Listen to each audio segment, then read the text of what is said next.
Mr. Josiah Oldcastle was driving Gumdrop, his trusty vintage car, when rounding a bend he saw a battered sign. It was the entrance to a zoo. "Let's go in," cried his grandson Dan. "I love elephants." Mr. Oldcastle did too, but this zoo looked so dirty and decrepit.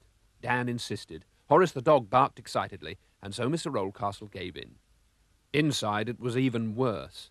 The animals had cramped cages and looked hungry, cold, and miserable. Bunbo the elephant poked out his trunk for food, and Dan gave him a bun.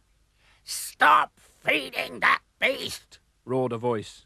It was Barmy Bigshot, the owner, holding a gun. Horace snarled. "Get that dog out of here and take that scrap heap of a car with you. We're closed," bellowed Bigshot. Mr. Oldcastle was furious. Scrap heap indeed! He shouted back that the zoo was a disgrace and he'd get it closed.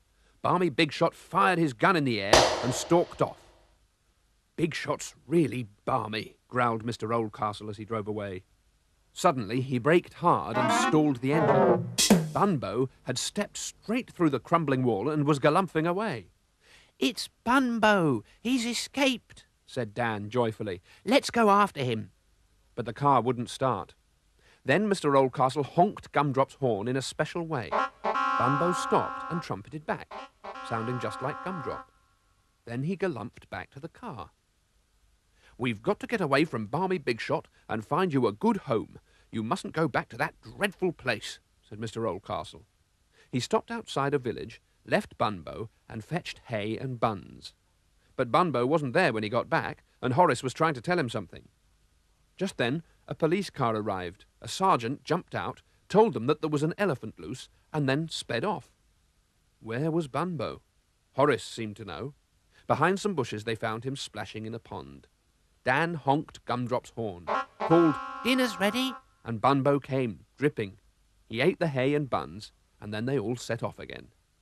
Bunbo ran so fast they couldn't keep up.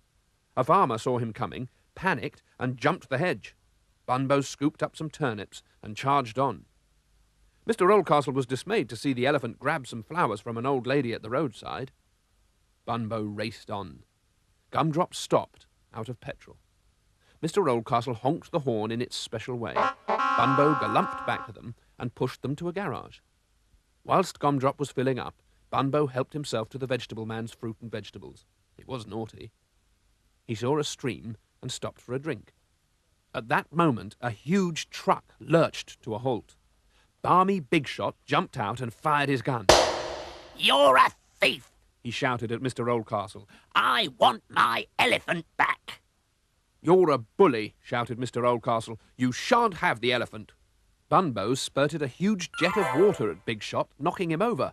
Then he spurted the engine and stopped it. "Well done, Bunbo," Mr. Oldcastle was impressed. "We must be off before Bigshot dries out." They hurried off. "We must find a home for Bunbo quickly," said Mr. Oldcastle. But blocking the way was the police car. The sergeant looked severe. Then Barmy Bigshot arrived. They were trapped. "Officer," yelled Bigshot, "that's my elephant." "You'll have to give it back," said the sergeant, "or you'll be under arrest." "Oh, no, he won't," boomed a commanding voice, and everyone turned. It was Mr. Oldcastle's friend, Sir Marmaduke Rickety Cobweb.